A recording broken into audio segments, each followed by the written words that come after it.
I don't know. Just lucky. I think you came second. All right. We are live. Hello. Woohoo! Is this the last hard conversation before the program starts? Yes, ma'am. It is. All right. The program starts on Wednesday. So this is the last hard conversation for now. Yes. This conversation will continue to go on for years until this conversation will continue to go on until I am assured that my grandbabies, because I have 3 boys now, right? 3, yes, which is surprising to me because we didn't think we'd get any boys. Now we are up to 3 boys, and until my grandbabies are safe and I don't have to worry about them walking outside. And no, this is the thing. I don't have to worry about my grandbabies getting stopped by the cops or walking down the street. And some white male who have self-deputized himself to protect all whiteness from Black. Till I don't have to worry about that, we will continue this conversation on until I don't have to worry about my granddaughters sitting inside of their home and having a door kicked in and then being murdered. We will continue to have the hard conversations. If I'm not here to have them, trust and believe, my kids will have them. And if my kids aren't having them, trust and believe, my grandkids will have them. This will be their inheritance to continue having these hard conversations and putting strategy and work behind them in order to, I'll go with the little cute phrase that people be using about draining the swamp until we drain the pool, right? Until we are no longer wet. Yeah. So we're gonna keep on. But the short answer to your question is yes, this is the last night. All right. For now. Yes. And I'll start with just introducing myself. I'm Christy Farr. My company is The Unruly Woman. You can find me there on the page that you found this video. Go ahead, Queen. Tell us who you are and where to find you. I am Queen Wheeler, and you can find me at queenwheeler.com or at Queen Talks on Facebook, or you can just look me up by Queen Wheeler on Facebook as well. And Leah? Yes, I am actually adding my last name here. I'm Leah Murta, and I'm the owner of VLA 50. I do coaching for business owners looking to launch or pivot their careers. And you can find me on my Facebook page, VLA 50. You can follow me on my personal feed, or you can reach out via my website at vla50.org. Great, thanks. Queen, I know that with each of the conversations that you and I had, we had 4 most recently, but then you did a series with Leah that was maybe 5, and you did a series with Amy that maybe was 7. I'm in the process of getting you videos so that they can be added to hardconversations.live. So tell me, with us not having a theme tonight, tell me what you'd like to spend our time doing tonight. Well, we always got a theme. I know. The theme was, listen, y'all can know that the theme until something changes will always be get your knee off our neck. Like that one. I cannot breathe. Get your knee off our neck. We cannot breathe. We're trying to catch our breath. Get your knee off our neck. That could be a stand-in. Yes. Always. Always. And we'll always have something to talk about around that, as long as we continue to have people around this country and really around the world, actually, but specifically in this country, yelling, I can't breathe. And they are Black men are still yelling, I can't breathe. And it's likely that there is one right now while we're on this video saying, I can't breathe. Can I jump in with a call to action? Yeah, sure. Okay. So I just want to, because people kind of come in and come out of these talks. And so I just want to make sure they know that you are launching your Racism Rehab 31-day program coming up on Wednesday.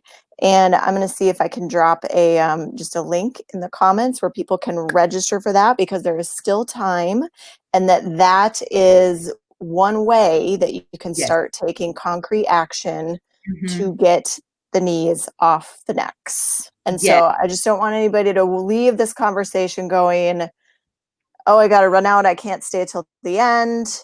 But what do I do next now that for this time being, for this container, these hard conversations are going to take a little bit of a pause. So you guys talk amongst yourselves, and I'm going to throw that link in the comments. Okay. Okay.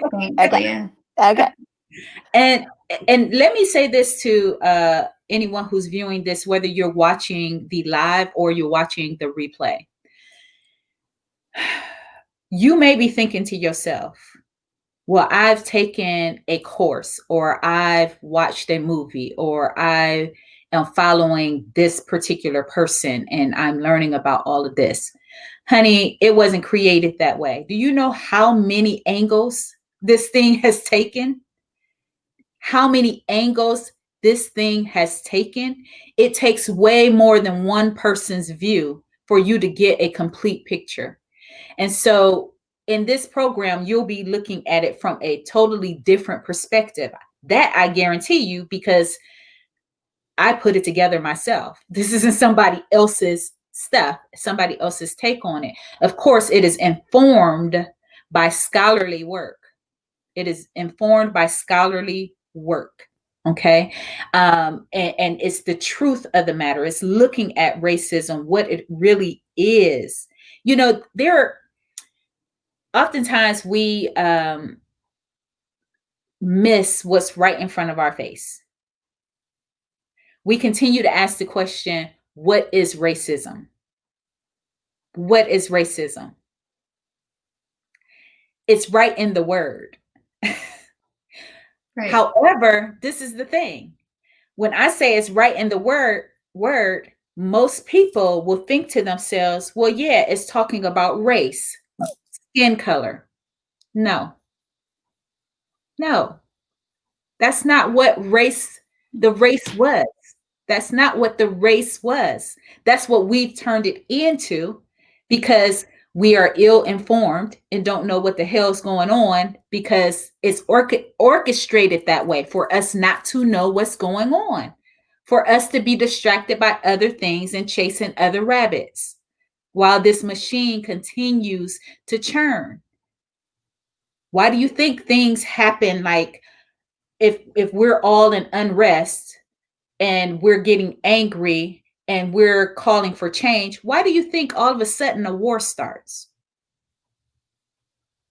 Right? Why do you think something drastic in the world happens where we all have to band together and fight against somebody else? That's by design. That's the oldest playbook, and racism came out of the oldest playbook. So these things have been going on right in front of us, cyclically, constantly, the same way. Nothing has changed. Now it's time for us to stop and look at and believe what we see, versus making up reasons for it. Oh no, it's this. Oh no, what they really meant was that, or what they really, no, it is exactly what we see, right? Not what we've made up about what we see, not the stories we tell ourselves about what we see, right? So we're going to really get into the nuts and bolts of that, so that we can see differently. So if you're listening to other people, please keep on listening to other scholarly people who have done the work, who have done research, who have their work based on some scholarly work. I'm going to tell you, one of the things that Americans sleep on are Black scholars. America sleep on Black scholars. We have always had Black scholars. Now, mind you, the Black scholars that we've had, I'm gonna tell y'all who. Look, I'm ready to hip y'all to some game right now. Y'all know what that means? Don't worry about it if you don't. So I'm about to hip you to some game right now, right? If you want to find some really good Black scholars, look for who the FBI deems as dangerous or a hate group. Yeah. That's where you'll find the best Black scholars. because that means they done got a little too close to the truth. And so now they are deemed as hate groups or terrorist groups or something like that, right? All while, look who's not listed as a terrorist group or a hate group. KKK. They can say whatever they want, run free, run rampant. They're not going to be put on the list because they ain't protection. Right, witness protection, exactly. Because they're not hitting on the truth of the matter. So they can spout off all they want. There is no threat to what's really going on. But if you want to know who's really giving truth, who's really scholarly, who has really dug in, look at the Black scholars that are on the fringes, who have been duped as way out there, people who are extreme, especially if they say they're hateful. Like if they say they're hateful, then you could pretty much listen to them. You're gonna find some nuggets of truth. And the truth is, it might sound a little hateful because they pissed off. Right. They pissed off about stuff that they done found. Right. Yeah. The truth will piss you off if you look hard enough and if you read enough of it. No different than if you're watching the news and you see enough of something, how it stirs something in you. It changes the mood, right? It changes the atmosphere. Same deal. So yeah, America has slept. Black people who believe that white is right have really slept on Black scholars. We have amazing, let me tell you, and again, you guys will be in the program, you'll be introduced to some work of Black scholars. One scholar that's more mainstream right now is Dr. DeGruy. And she's, and so I know a lot of people are really listening to her right now. And I suggest that you do. She does she has done some amazing scholarly work. I enjoyed studying with her in her program last year. She brings some amazing insight, especially if you are a Black person. She brings amazing insight. So I would recommend all Black people go and follow her as well as take her courses. Real quick, just to check, can you guys see the 2 comments that I added in on the thread? Because I cannot see them on the live comments. Okay, I don't see it. Hopefully they'll show up after the chat. So I put in the registration link, and then I just found an article called 20 Black Scholars You Should Know, and I put that link on our thread as well. So hopefully that as well as our Black poets, because our Black poets are scholars. Let me tell you, one of the people who y'all sleep on too, that white people don't sleep on him because they are his biggest fans, but I'm not sure they really catch on to how brilliant he is. And I'm bringing him up because he does have a video out right now, a YouTube video, Dave Chappelle. Oh, God, I love him. Has a video out right now on YouTube where he's the George Floyd incident. And when I tell you that man is brilliant, he is brilliant. And when oh no, Queen just vanished. Yeah, she'll be back. Okay, so did that link? Well, darn, I'm really bummed about that link. It's okay. I'm sure it's just on the Facebook side. For some reason, we're not seeing it, but we can. Is there, while she's getting back on, have you gone in and read some work from some Black scholars that you've really enjoyed or that you have felt have been like super helpful to you in this process? Yes, and I meant to bring, here's Queen. Oh, okay. Hold on. Hey, Queen. Y'all know what happened, right? I was talking shit about the KKK and the FBI. Y'all know that's what happened. Conspiracy. Don't like, because why was mine the only one that went down? I'm telling you. It was weird. Yeah, it was weird. This is the thing. This is the thing. When we say stuff like that, it sounds like conspiracy, right? But y'all know there's some truth to some of that stuff. Like right then, I don't know what happened. It might have been my internet. I don't know. But I just wanted to say, like, it part of, I think, what is used in terms of like white supremacist training is to make anyone who brings uncomfortable truth look radical, look angry. It's how we dismiss people, right? Mm-hmm. And so it's one of many techniques we use to dismiss people. And I know that, like I told you during our hard conversations, that one of the things that was disorienting for me is that when I was watching your conversations with Leah, I didn't feel upset. Right. And I have gotten to this place where I have like a mistrust of people who make me feel comfortable, because that's how I got here. I got here by listening to people who make me feel comfortable. And there are lots and lots of white people who are talking about race that help people be comfortable. And there are some Black people or people who have claims about Blackness who other people dispute. We all know who I'm talking about, but I won't drop names. But like, there's a lot of people that are coming to the table from many different perspectives. And I had just kind of made this rule, like, if I'm comfortable listening to you, I need to move on and find somebody that upsets me. And so I was not really sure what that meant about my conversations with you. So like, I appreciate that you're bringing, especially to people who are just waking up and taking this journey, a path forward that is led by an, educated Black woman who's bringing the truth, but that you are doing it in a way that feels accessible for a lot of people, a lot of white people. And time will tell how long you can tolerate that from us. But it was one of those things that for a long time, everybody who was angry, everybody who was enraged, or everyone who made a claim that I was like, that seems so hard to believe when I hold that up against what I've been taught about my government or my police force or it was designed for me to doubt and push back and question that truth. So I think it's part of the systemic problem that we're facing, is that we all just get like taught to not believe you. Yeah.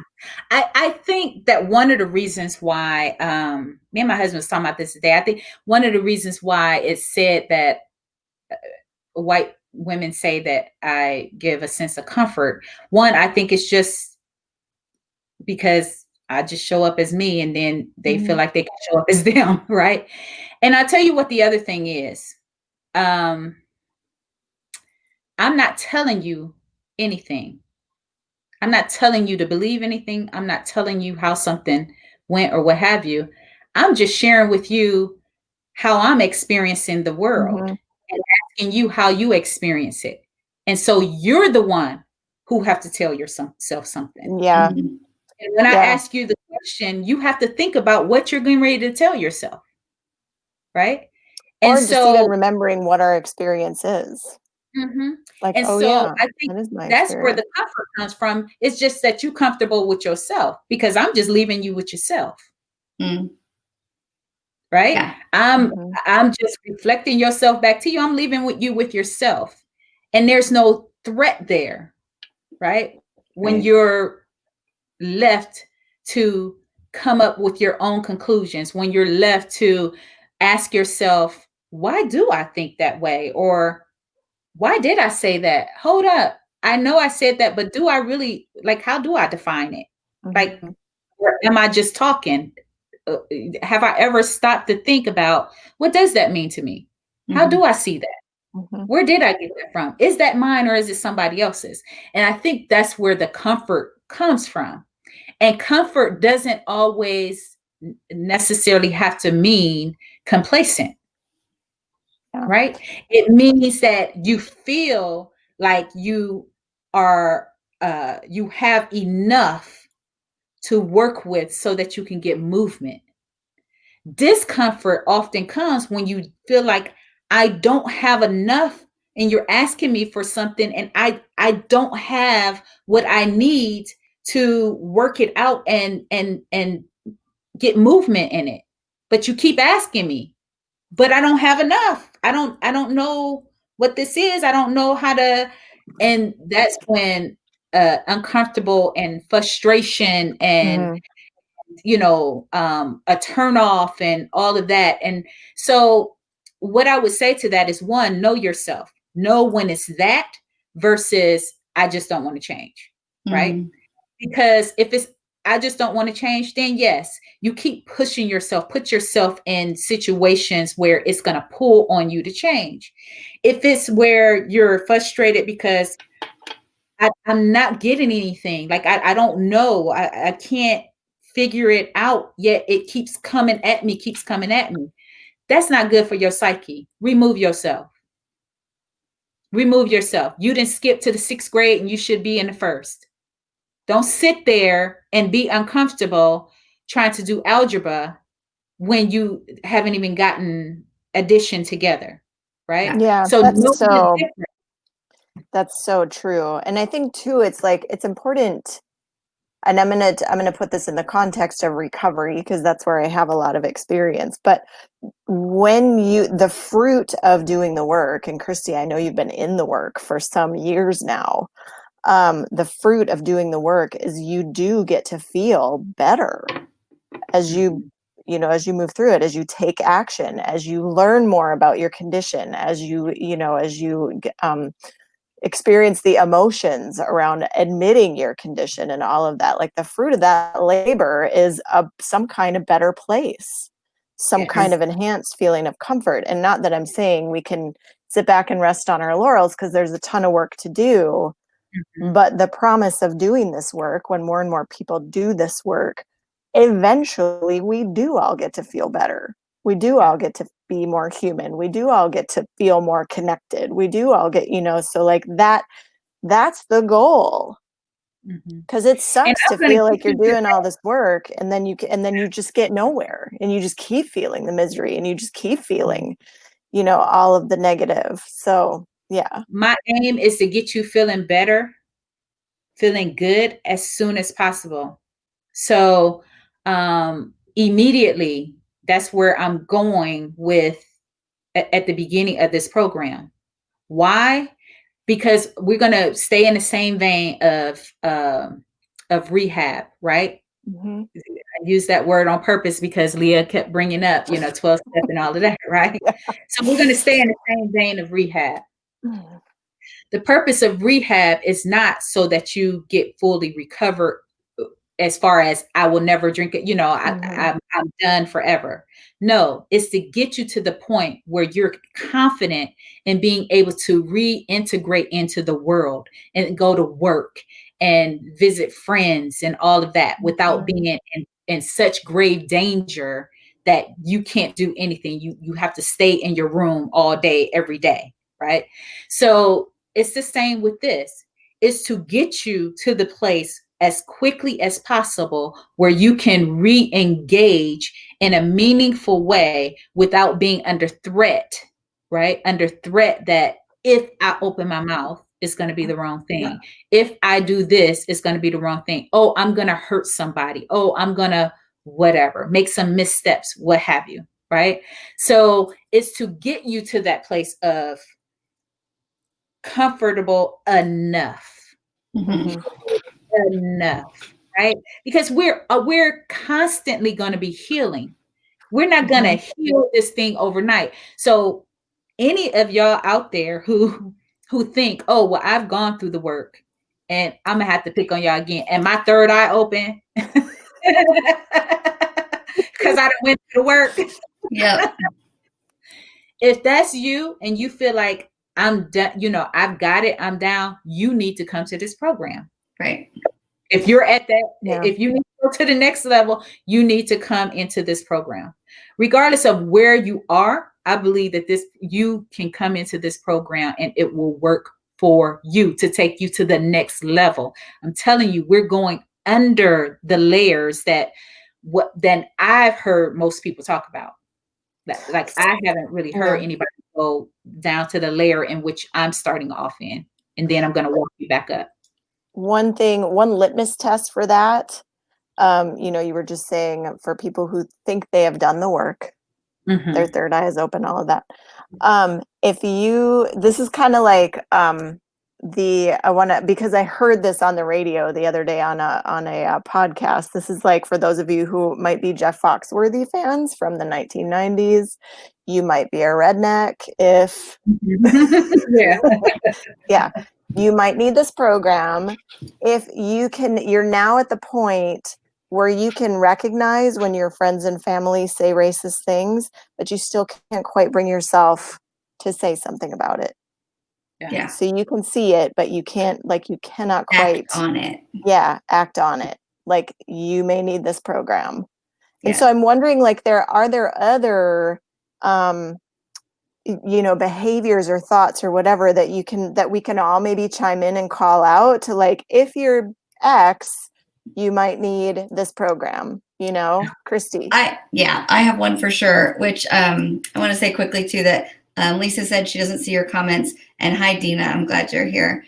One is being consumed with our own feelings, right? Because you find out all of this stuff and you're finding out your part in it, and you find out about being complicit, and you unravel all this stuff. And then you just are so overwhelmed or self-absorbed with what is happening inside of you that you can't take action, or you dig so deep and bury yourself in a hole of anti-racism reading, and then you are overwhelmed, and you are have to sort of shift yourself and go back to your peaceful, calm place in order to regroup. And then you don't come back until the next man is in the streets, having been killed by the police. So I think that's the two things that I see the most, is just big feelings that are not helpful, and so much focus on the book study, the book club, and all this epiphany that we're paralyzed. Those two, I would say. If that's happening to you,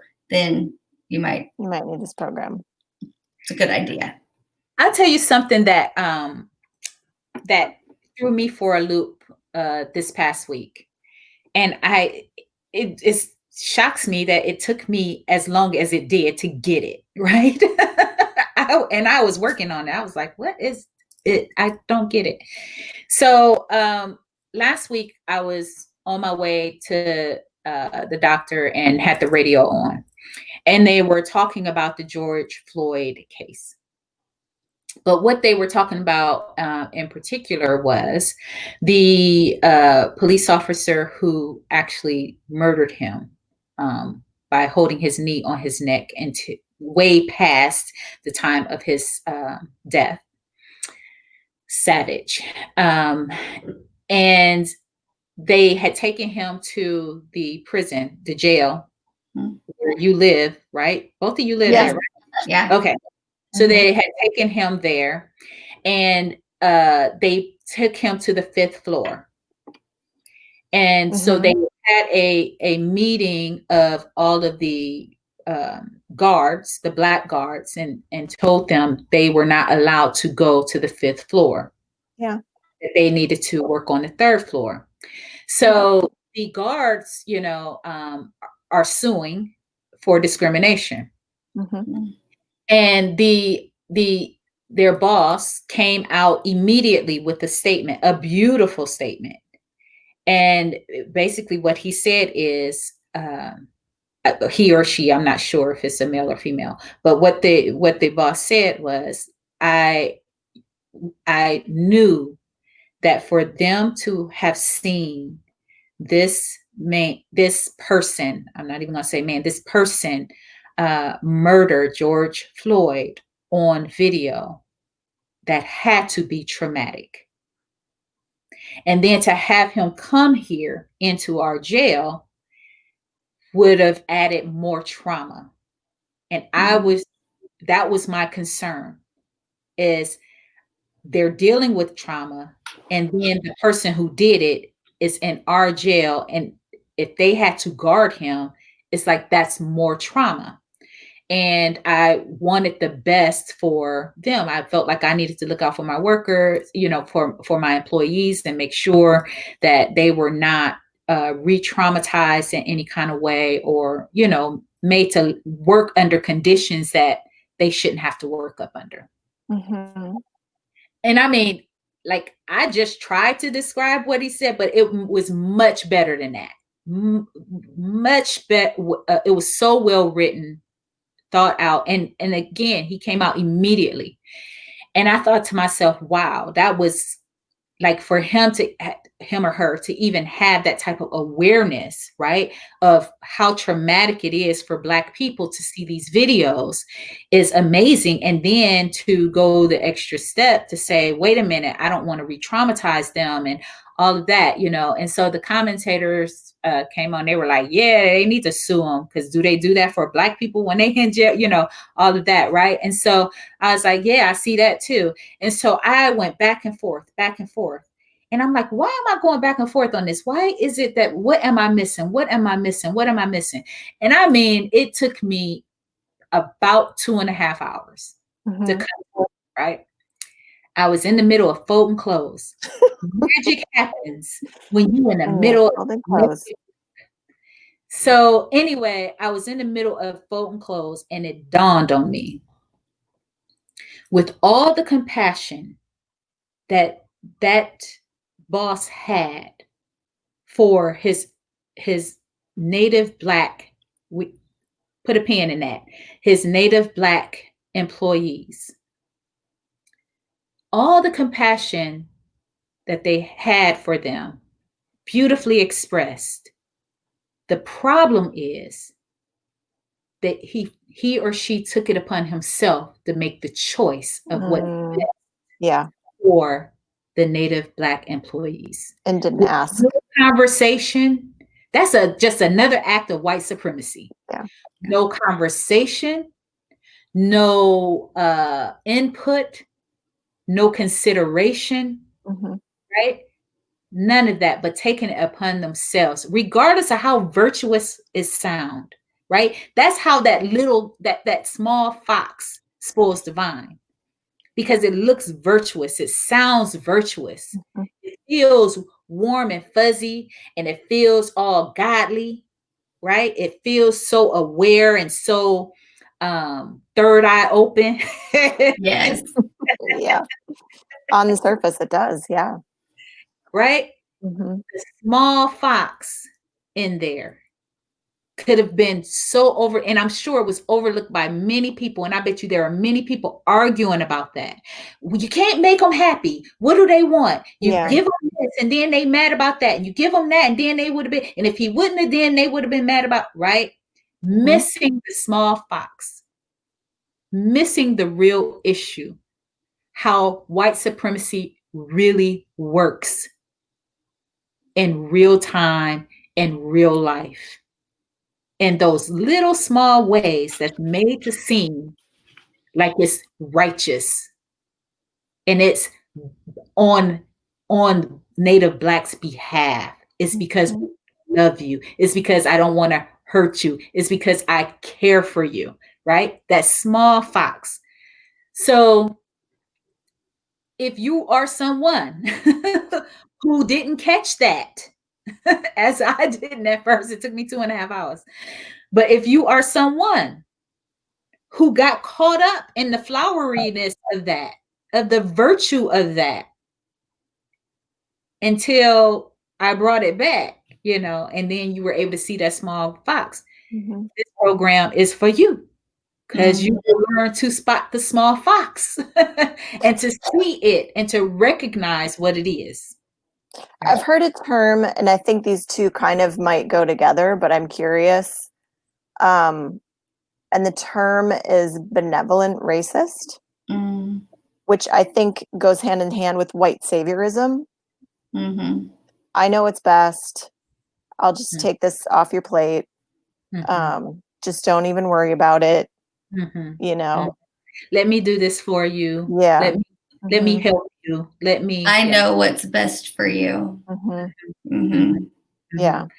Instead of now, Christy, we were talking about it on our last call. That's where white guilt come in.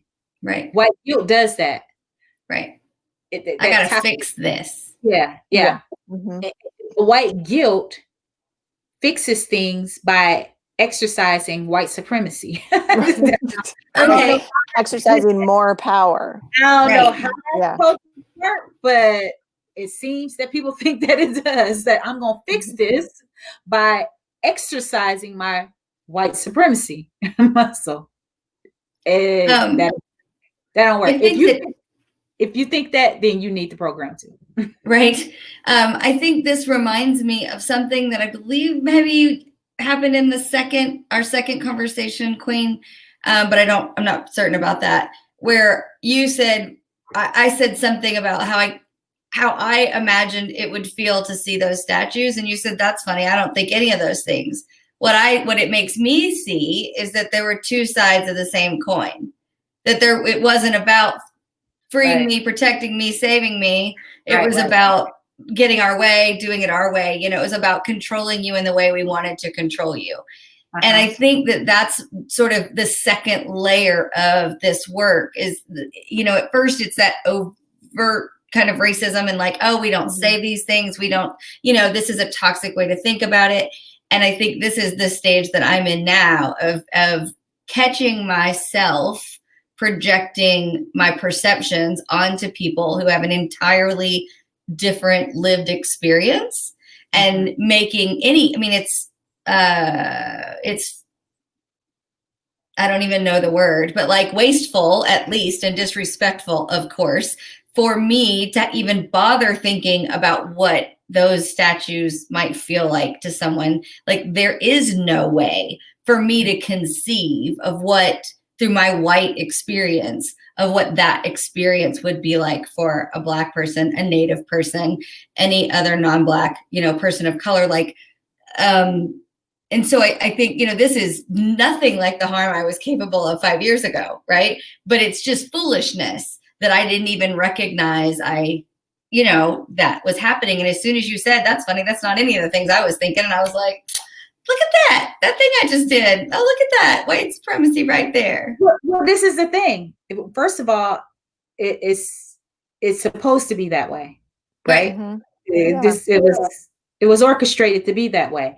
And when I speak, I wasn't speaking from experience because I don't need experience to know what that was.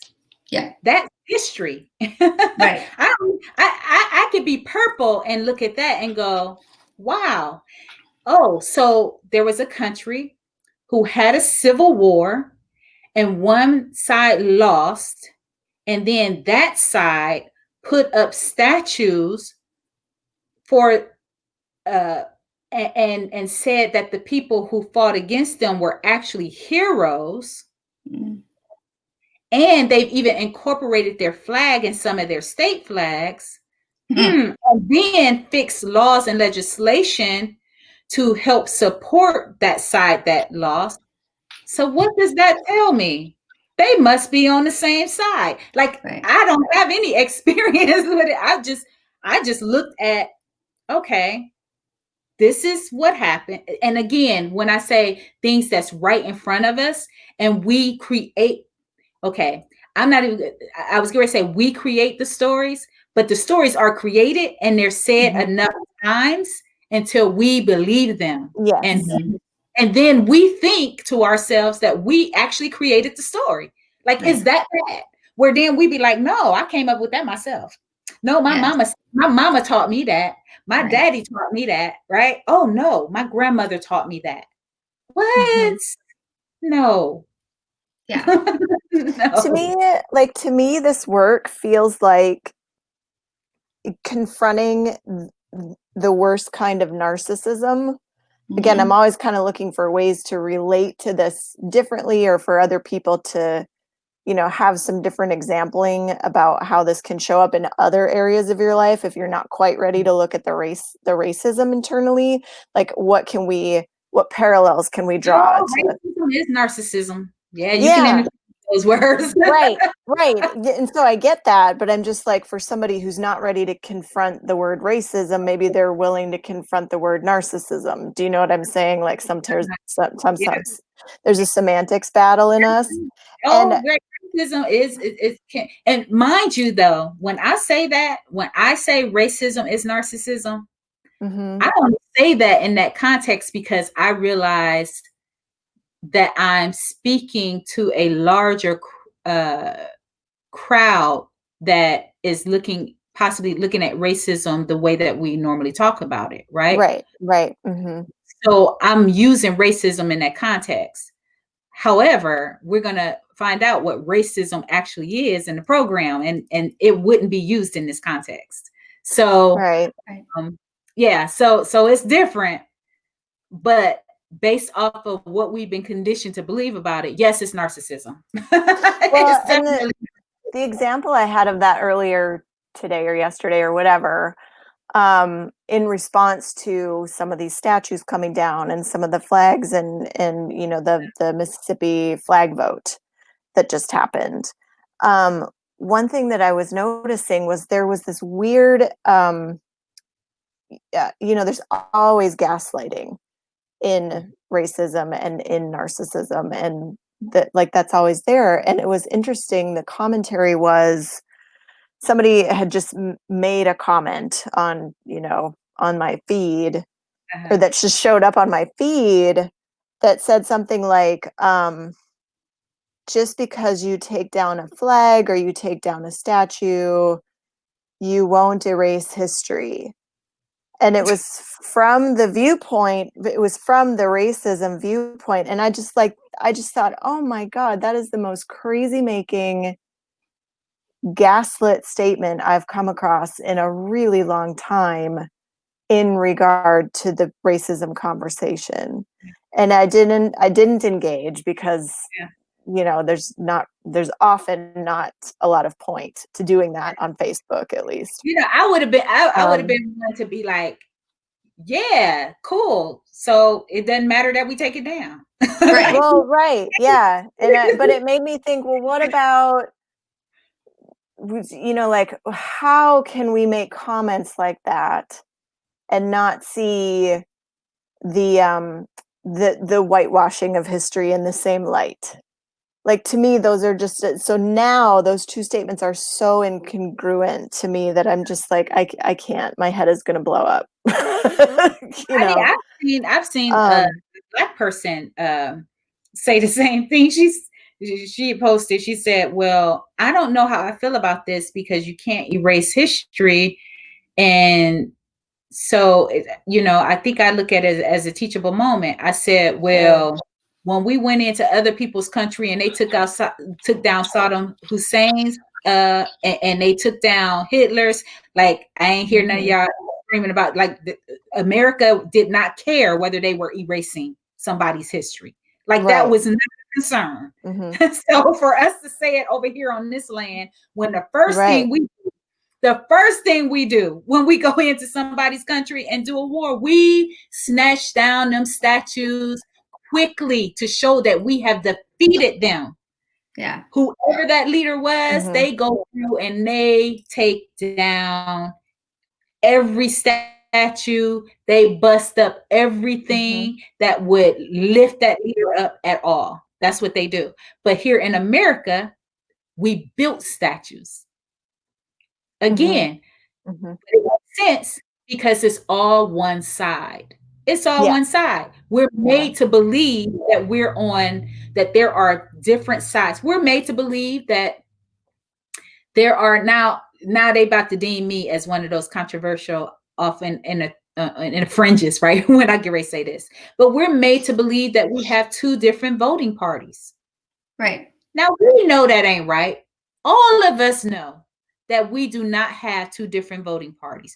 We all know that we do not have two different sides of the aisle. We know that because when they walk out the door, they go and they have dinner and they chum it up and all of that kind of stuff. And then they go back in there and they act like they're really upset with each other and that they can't stand each other and all that kind of stuff. We know that there's no such thing as two different sides of the aisle. And unfortunately, many people go in there believing that there is, having the hope that they're going to change something. And they come to the realization that we've been discussing on all of these calls, which is if you have a faulty system, you put good people in it and it will destroy the good people. And that's what they come to learn. And I want to say Can that. I repeat that? Yeah, so go ahead, Leah.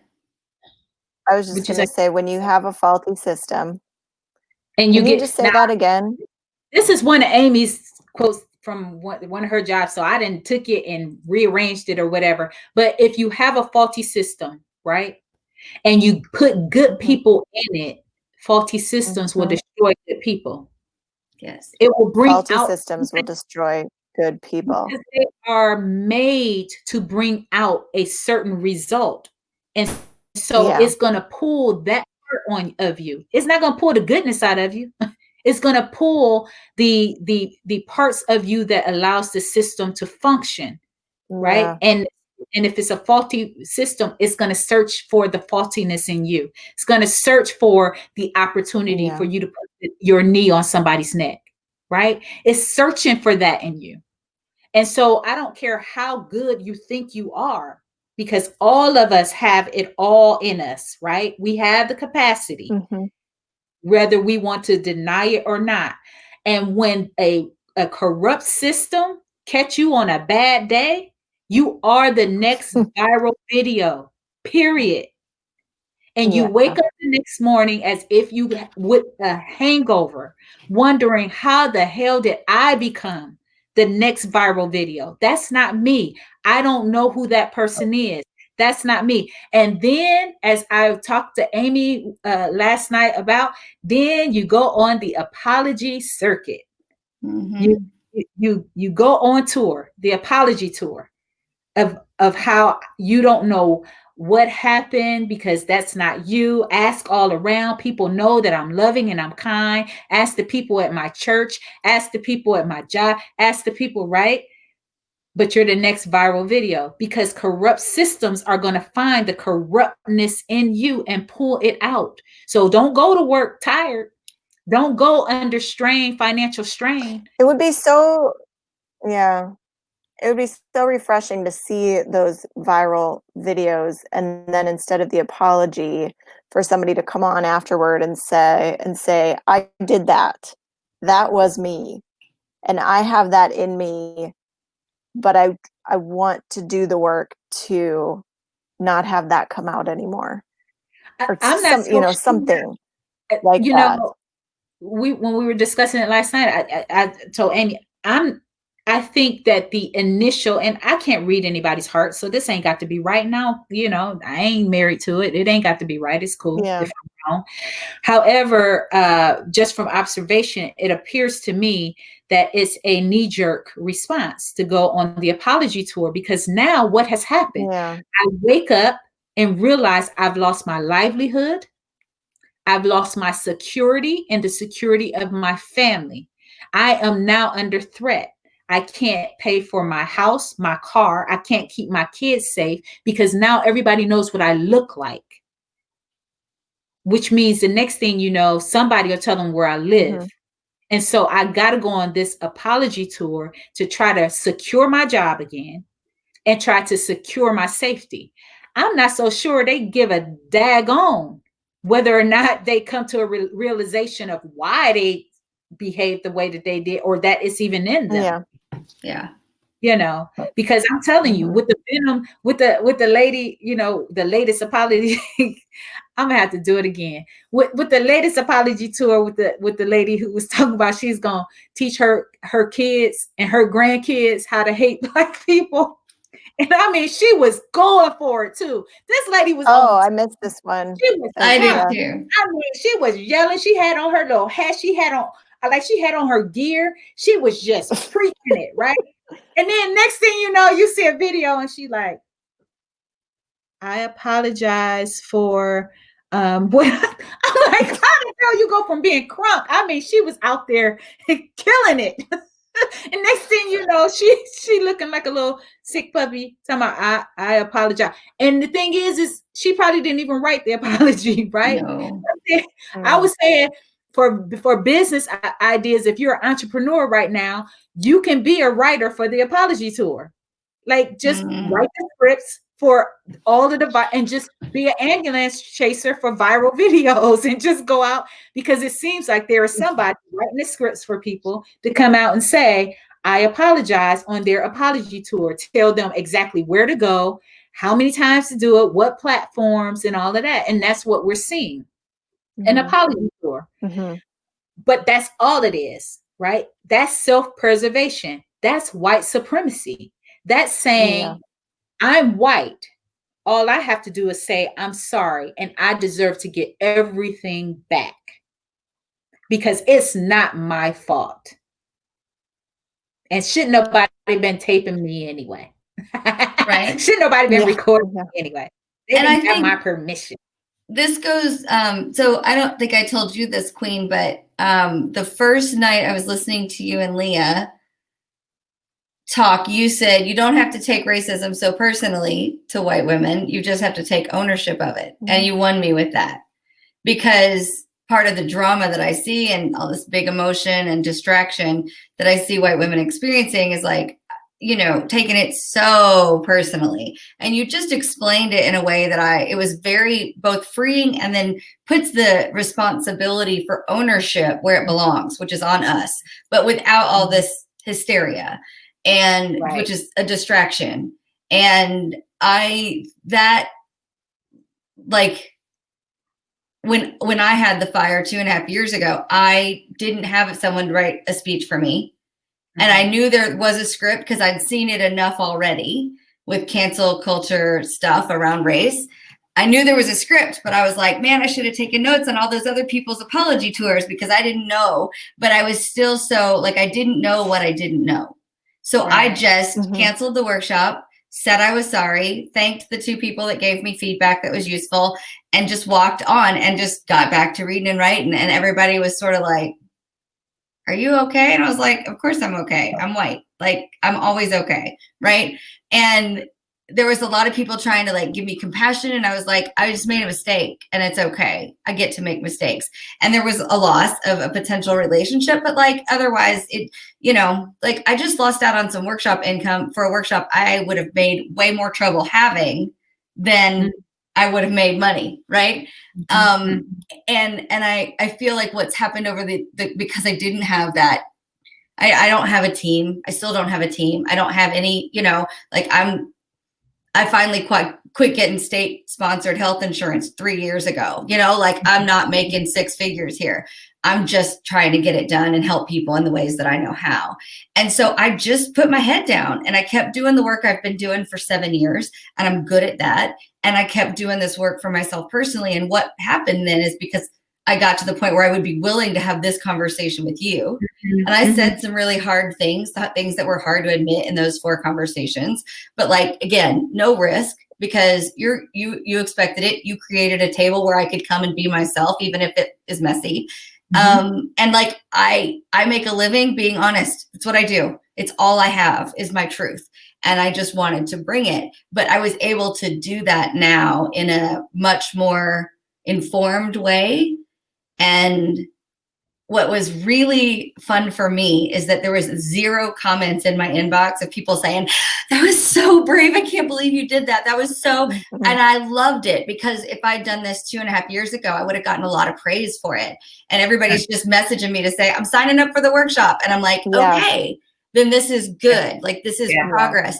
But it's 2.5 years, really 5 years of like real work, but it's changing things at a really deep level instead of surfacey bullshit change. And that's what I'm looking for. And that's what I want the people in my community to do. Yes. We have just a few more minutes, but I want to put one other thing on the table to get your response, both of you actually, which is at the beginning of the conversation, we talked about how you wanted it to just be like that, it doesn't have to feel as bad as people are feeling it right now, you know, and that you want to do this program and you want people to come so that they can find a way to work through what they're experiencing and get back to being productive. And yes, I do feel better. There is a reward for doing this work, because I feel like I just can maneuver the world in a more respectful and, you know, informed way. And it has been so hard to do this work without my people.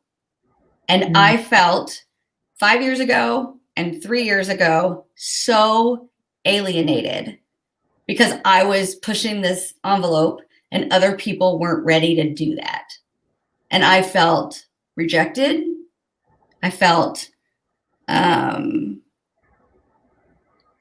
challenged, which I'm open to that. I don't care about that. But there was a lot of, I have felt really alienated by my community and people that I've really invested in and had real connections with, because I was talking about stuff they weren't ready to talk about.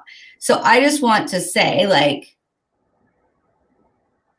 on one level, totally fine. I'm a big girl. I can handle that. But I don't want anybody moving into this work thinking it's not going to potentially cost them relationships that suck. Relationships that are conditional on me being like somebody that I don't want to be anymore, and me, being a spiritual white woman. It cost me a lot of people that weren't ready to come with me, and I just want people to be ready for that, because it's worth it, but it doesn't feel good. That was one of the when I did the series of white people facing race, the myths that support racism. And one of them is white people's belief that they have a right to feel good. Like they just, they have a right to feel good. Right. Right. And truly, that is a made up construct for whiteness. Because everything that you mentioned is how it feels to be Black in the United States of these Americas, right? Is because we're ready to be free. We're ready to have our rights, inalienable rights, and whites are not ready to talk about it or deal with it. It costs us greatly. It costs us our lives in many ways, not only physically our breath, right?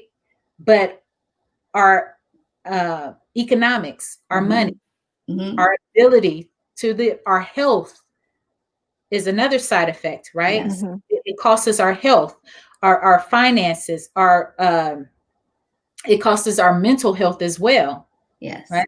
So there is a great cost, period, for everybody.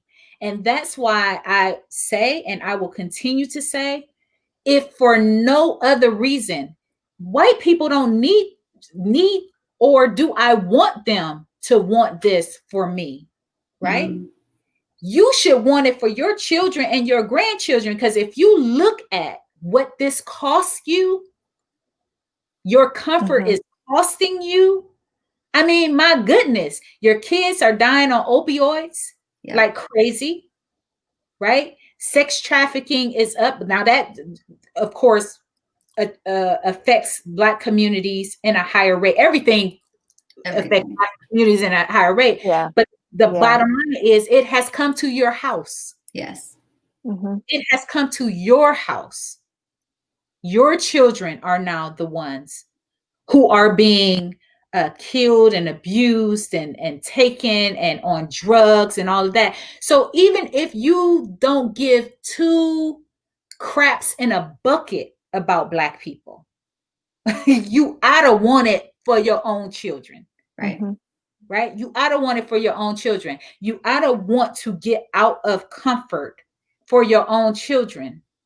And once white people understand that this is more about them than it is about Black people. Right. This is about white people. Right. More than it is about Black people. Now, Black people are the ones who are carrying the brunt of it, like getting the short end of the stick. We're the ones who get killed and all of that. But this is about white people. So when we tell the story of George Floyd, there's another story there that's not told. And that's about that white man, right, who has a family. So what you saw him doing, this dude has a family. Yeah. Children, a wife. What does he do to his wife? Absolutely. That was my first second thought. What is he doing to other people? Yeah. Right? This stuff and even in your community. So the atrocities that you see people doing to Black people, honey, what is he doing behind closed doors to your children? Right. To your daughters. Right. Like, yeah. Go ahead, Leah. I was just going to say, even that piece notwithstanding, he's destroyed his family's livelihood. He's destroyed his family's standing in the community. He's destroyed, you know, like his brutality has butterfly effects. Like nobody walks away from that unaffected. And what has he done to really the real community ways. of And not only and that's just the policing, even like every single time this happens, the toll that it takes on people trying to be a positive force in their communities, or like it breaks everything. Now I do have family members who are police officers. I will say that, and they are Black. And I still say, you put good people in a corrupt system, it will corrupt the people. Yeah. It will either corrupt them and turn them, or it will evict them from the system, because the system cannot handle having people who see the truth inside. It will throw them up. They will get investigated. They will get fired. They will have records. They will get more harsh consequences to their actions than people who have, had these reports of abuse or have, killed someone in the streets. The consequence, I mean, in order to maintain that system, you cannot have people who don't believe in that system on the inside.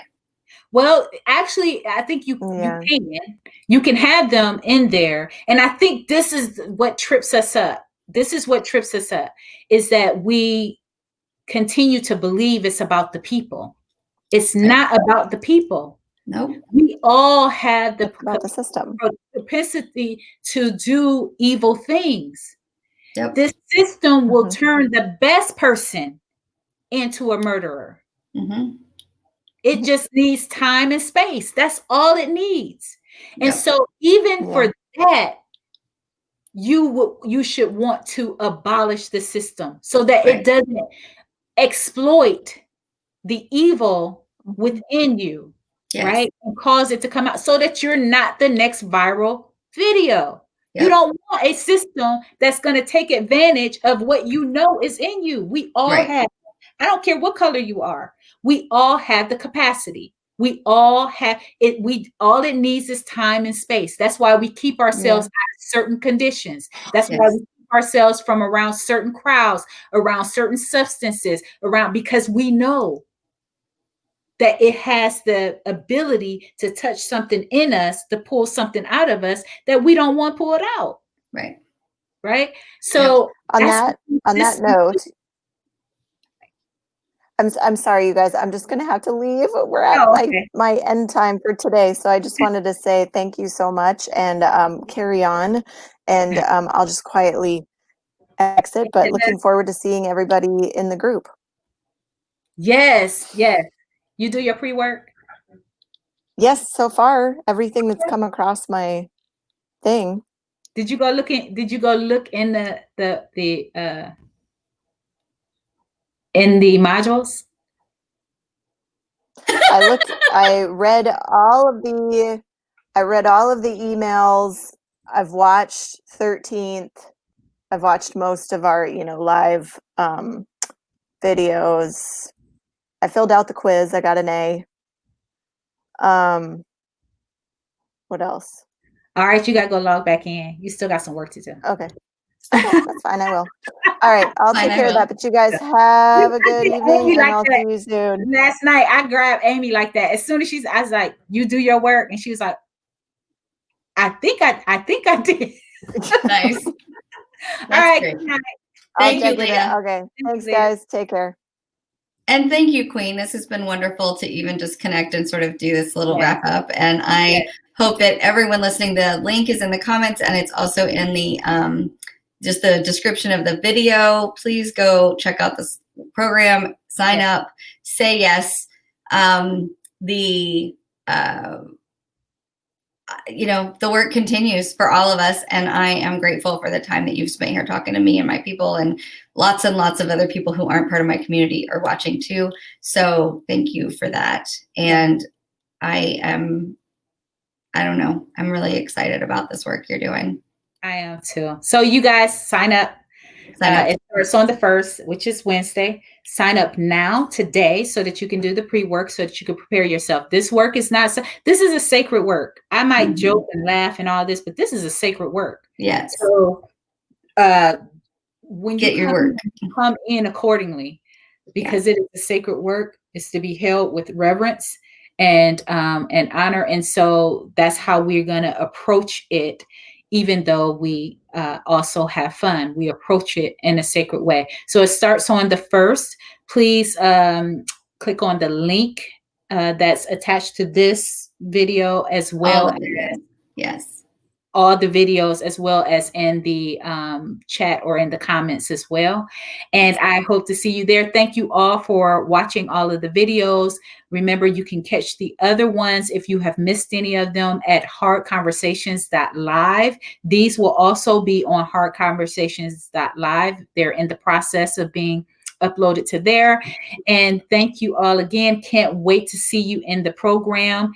And again, if you have any questions or concerns around that are keeping you from hitting that button to join in on the program, email me at queen@queenwheeler.com, and I'll be happy to answer those questions and clear anything up for you. All right. I want to add that if you're from my community, if you're in Unruly and you join up, let me know, because I'm supporting that. So thank you. You're giving goodies. All right. Good. Good night. Thank you. Good night.